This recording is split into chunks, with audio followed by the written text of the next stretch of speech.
Welcome to HDTV. You're now rocking with your boy.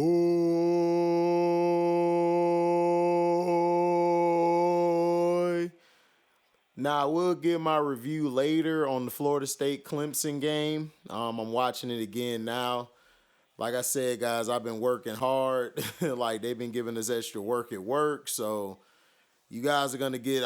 I'm only gonna be able to give you guys videos when I can, but be patient with me.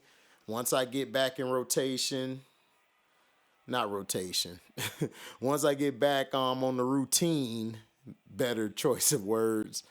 I'll be able to give y'all more stuff. I'm also gonna talk about the slacking that Coach Prime and them took, and I love Coach Prime, but big games, man, Prime, has struggled in when they're going against an opponent that's good. He did that in the Heritage Bowls last year when he was with HBCUs the past 2 years. But they were waiting for him to lose, so you knew they were going to come out. You know who I'm talking about. So now, this game here, people are like, well, the refs were cheating. The Giants got cheated. I mean, yeah, some calls, but that's why you don't depend on the refs to win the game. Every coach teaches their players, look, we're out here to win the game. I don't care about what the refs say or what the refs are trying to pick, because the refs aren't on your side. The refs are on the league side. They're going to cater to who they feel the league wants to cater to, and that's the San Francisco 49ers. They are the new team. They're the new hotness. They found their white boy in Brock Purdy. They're going to push the Niners as far as they can push them. They are. They just are. They want Kyle Shanahan to win so bad so he can start being put in the best coaches of all time category. Like I told y'all, Bill Belichick not in my top 5 coaches. And I'm going to do my top 5 of all time coaches. People are going to get mad at it, and I really don't give a shit. But I'm going to tell you guys who the best coach of all time is. People are going to get mad. I'm like, all right, cool. Now, in this game, the person who I blame isn't Daniel Jones, isn't the team. The people I blame is Brian Dabble. Why are you coming out in shotgun? You don't have Saquon Barkley. You have a mixture of running backs, basically running back by committee. Do I like running back by committee? Hell no. I like to have that back, that main back, and then I bring in a spell back from time to time or a secondary back to come in and switch up the pace of the game or the momentum. In this game, the Giants early on were running the ball very well, and then they just stopped running the ball in the second half. They wanted to throw with Daniel Jones. They have Daniel Jones throwing from the pocket. Daniel Jones is a quarterback that you send on a rollout. He's more RPO. He's more, not playing in a type of system. And he's not. I know that makes some people upset, but he's not. He's not very strong throwing from the pocket. He's not. His command of the offense, he doesn't have a lot of command of the offense. I'm just being honest. He doesn't have a lot of command of it. Guys really don't believe in him like that. Defensively, the Giants did some great things. Now, Trent Williams should have been kicked out the game at the end of the first half. That's period. Period. He should have got kicked out for throwing a punch. But the NFL's not going to do that because I told y'all, the 49ers, they're trying to push the 49ers. They're trying to push them. And they're going to do whatever it takes to push those guys. Now, Daniel Jones he attempted 32 passes, which was cool. But this is the problem that you had. Breda only had 4 carries. Breida should have had about 10 carries. Going into the second half, they were only down like 17-6. That's it. They were only down 17-6. They could have ran the ball. The Giants held the Niners to 3 points in the third quarter. Brock Purdy was not looking that good. He threw a good pass, a touchdown pass, a couple of them. You know, I'm not going to take that from him. He threw a couple good passes. But overall, Brock Purdy to me wasn't all that. Christian McCaffrey and Mitchell combined for 29 carries, which is damn good. If you're going to do that, then that's cool. And then Deebo Samuel was just doing his thing. He got nicked up a little bit, but he was able to come back in the game. So that was good news. They were already down Ayuk. If they had Ayuk, then the Niners would have blew this open. The Niners are going to win this because they just have a better team overall. Now, the team stats for the Giants was 150 total yards, 121 passing. They only had 29 rushing yards, which was dumb. You were only down 17-6. You should have been running the ball, mixing that in. I would have gotten that old I formation, or hell, you guys don't use the fullback no more. You could have ran a single back with Daniel Jones under center. No, you wanted to go shotgun, 4 wide or 3 wide or two wides and 2 tights in a running back. That's not going to fly against the 49ers defense. Their linebackers are way too good for that. But when the Giants were running the ball, the Giants were very effective. Now, the rushing yards, like I said, only 29 rushing yards. They didn't run the ball enough. But when they ran the ball, they were effective. But you stopped. You were trying to have Daniel Jones show up. Daniel Jones is not that type of quarterback. Yes, he got the money, but he's not that type of quarterback. He's a manager of the game. And see, the Giants proved to you why the running game, the running back position is very intricate. The NFL want to tell you it's not, but it is.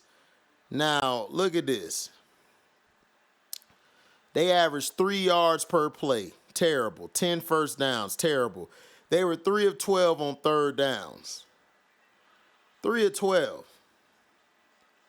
That's bad execution. That is 25%. You ain't winning that way.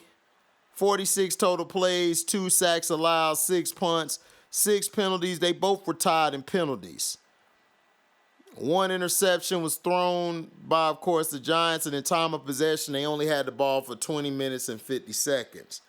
Yeah, the penalties may have been tied, but the penalties they called on the Giants were very crucial in the momentum of the game. Like in the third quarter, Kevin Thibodeau was he pressed, like he jammed Kittle off the line, then Kittle cut in.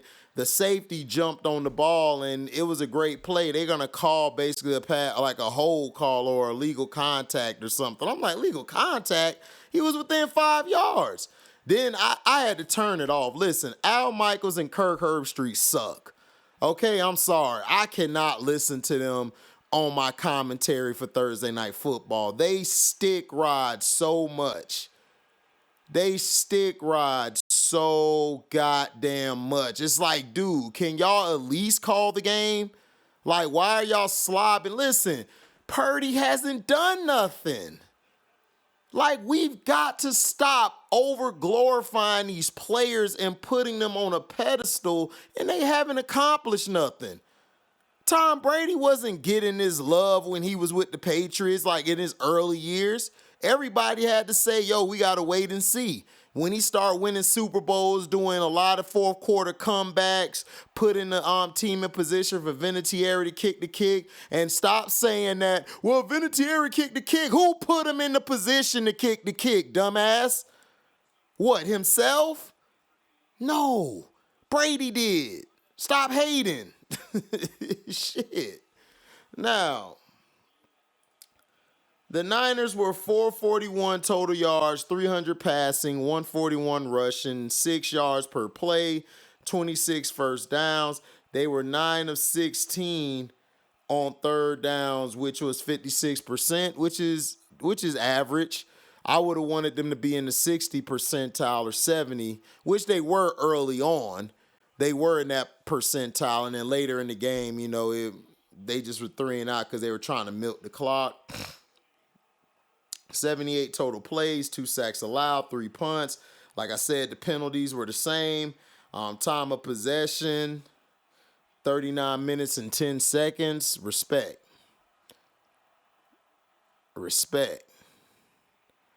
That was great. That was a good play.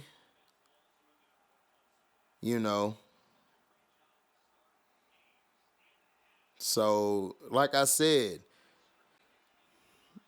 the problem is the Giants made some bad calls. To me, the game plan was stupid. You should have featured your backs more. You should have did a little more screens. You should have did more rollout passes. You should have been moving the pocket around. When you're going against a defense with a front seven like that, you got to run a lot of misdirections. You got to do a lot of things to get them off guard. You got to be creative. You got to do some quick stuff as well. But Daniel Jones isn't that type of quarterback. He's not great at, he's going to step back and throw it. The Cardinals defense compared to the Niners defense is different. That'll work on the Cardinals because Daniel Jones is going against the bad defense. But when you seen him against the great defense, then it's trouble. Now, I don't want people to think I'm hating Purdy, and I'm not hating Purdy. I just don't put guys up there like y'all do. Purdy is driving the Ferrari. Don't crash that bitch. That's all. He's like Eli. They're not great quarterbacks. They're good for the system they're in. They're good for the team they're on. If they have a great supporting cast around them, they're good. But if they have a trash supporting cast, they're going to look like Daniel Jones. Daniel Jones has some sorry-ass receivers. Waller is so soft. Waller was getting punked the whole game. They lined him up at the X, the Z. They put him at the Y. They put him at the U. He was still getting pushed. And defensively, the Giants really didn't make no adjustments. See, Brock Purdy is a great middle-of-the-field thrower and throwing to the flats. He's Jimmy G. All you have to do is cut that off from him. Force him to throw it deep. Because when he throws it deep, you seen sometimes he was misfiring. He was throwing the ball all over the lot, missing guys. And we got to stop with all this premature praise. You guys sound like Chance. It's a long season. It's the same thing with Tuna Fish. Everybody dubbing the Miami Dolphins the best team ever. Like, dude, we seen this before. Can Tuna Fish hold up?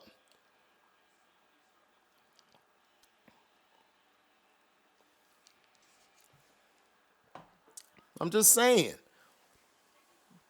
But I blame the Brian Dabble and the Giants coaching staff.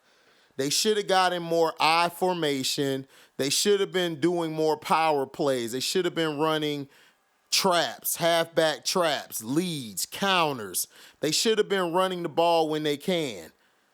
Like Deion Sanders said something last week. Coach Prime, I don't know why I call him Deion. Coach Prime said something, well, I'm just not going to run the ball just to run it. Yes, that's what you do. Listen, I've heard not only Coach Prime, other coaches say that. You run the ball, you run it. You run the ball to run it because it takes just a crack. It takes just enough momentum for them to, boom, get that breakaway. Get that cut up the A-gap, get a long run. You run the ball to wear the defense down. Because if you keep the defense honest, now I'm not saying every first down run the ball. No, switch it up. First down, throw it. Second down, run it. Next series or you can come back the same series, do the same thing. Switch it up. Just be more creative in your play calling. Run the ball. It's nothing wrong with running the ball, guys. Running backs are very intricate to the game. Fullbacks were intricate to the game. The Mike linebacker was intricate to the game because they can make tackles. Now you got these linebackers looking like safeties and they can't tackle shit. The only Mike linebackers left are like Roquan Smith, the kid up there in Indianapolis. Louvu is good. Olucon for the Jaguars is good. There's others out there, for Warner and, of course, Greenlaw that we just saw Thursday night. They're the best linebacker tandem in the league. You got down in Tampa, Devin White, Levante David. We also got another linebacker, but David is more Mike. Then, Devin White's more of a will backer / strong safety. So, look, man, I'm just telling the truth. When you're going against the 49ers, you take away the flats in the middle of the field. You force Purdy to go deep every play. You force him to try to throw in the tight windows. The West Coast offense is short to medium. It's not short to long. That's why I told people Tom Brady's not a West Coast quarterback, because he can actually throw the damn deep ball. He can throw to all three levels consistently. A lot of quarterbacks can't do that.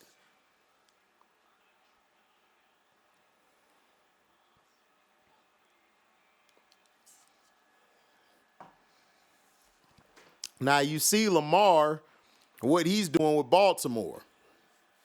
Now, the people, the referees part, like I said, Trent Williams should have got thrown out the game. There were a couple plays on the Giants where they called interference or illegal contact, holding. Those were ghost calls to me. They called them because they were trying to help the Niners push the lead. Because the Giants were going to come back and win that game. Seriously, they were. Because the Niners were not looking that good. On offense, defensively, like I said, they're great. But the way the Giants were playing when they were running the ball with Breida, they were running the ball with their backup back. What was their backup back? They only gave it to him a few times. But then they started throwing it. Like Brightwell, Breida had 8 carries total. That's terrible. They need to have 15 or 20 carries. But don't listen to that bull crap saying, oh, don't run the ball just to run it. Yes, run the ball to run it. Because if you just run the ball to run it, you could build something. People don't understand. It's a momentum. Football is momentum. Football is like chess.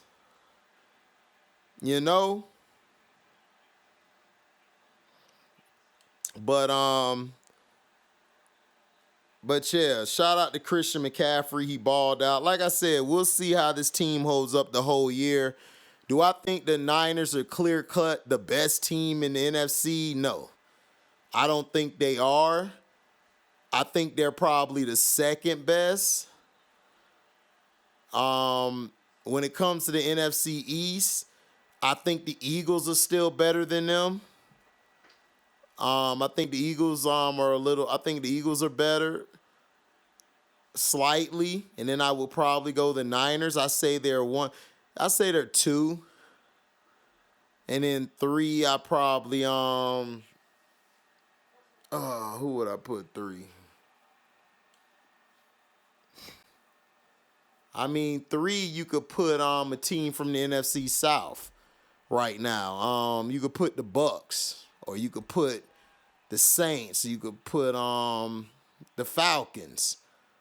But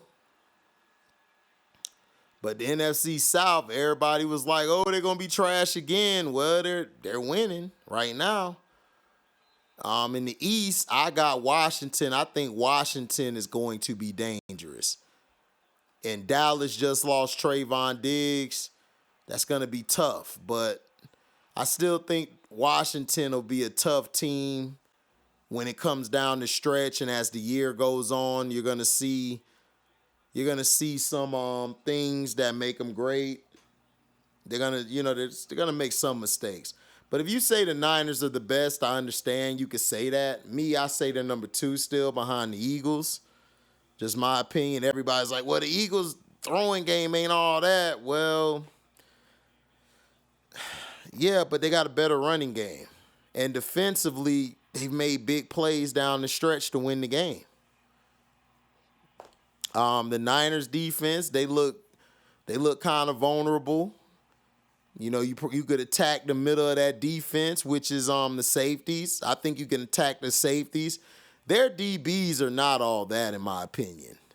I believe the Niners DBs, they're okay, but I don't believe they're elite. I got the Eagles secondary. The Eagles secondary is better, and their front seven, their front four is better, but their linebackers, the Niners, are better. So that's why I got the Eagles better defensively. Offensively, I got the Eagles. Like I said, I got the Eagles 1, Niners 2. We might be getting that collision course, but hey, we don't know yet. They play each other later this year, and we'll see who's really real and who's really about what they say they about. But the New York Giants, are they done at 1 and 2? No, they're not done. I think they just need to fix some things, run the damn ball. Like, you got Breida. Breida can run. Yes, he is injury prone at times, but he can run it. The other guy, Brightwell, run him. Run the ball. Like, just give the ball to the back. Run some counters. Run some traps. Like, come on. We got to get creative. These coaches are not creative today. That's the problem. We don't have no coaches who are innovators no more. We don't have no coaches who want to try something. You know, the days of the Bill Walshes, Don Shula's, and all of that, man, is gone. Nobody want to try nothing offensively. The Mike Martz offense. You know, nobody wants to try that. You know, what are we doing? But let me know in the comment section what you thought about the game. Like I said, the reason the Giants lost this game was lack of running the ball and the coaching staff. Thank you for listening. Make sure you like, comment, subscribe, share this. Hit that notification bell to select all to receive upcoming notifications. And if you guys do love what you hear, you can donate to the page by going to the description box, hitting that link to the Cash App to donate whatever your heart's desire. You guys can also find me on Zelle. Take that number you find in the description box, put it in the search engine for Zelle. You'll find my account to donate. You guys can also super chat when we go live or premiere. And after the video comes to its fruition, you guys can leave a super thanks. Thank you for your love and blessings. We out. Deezy.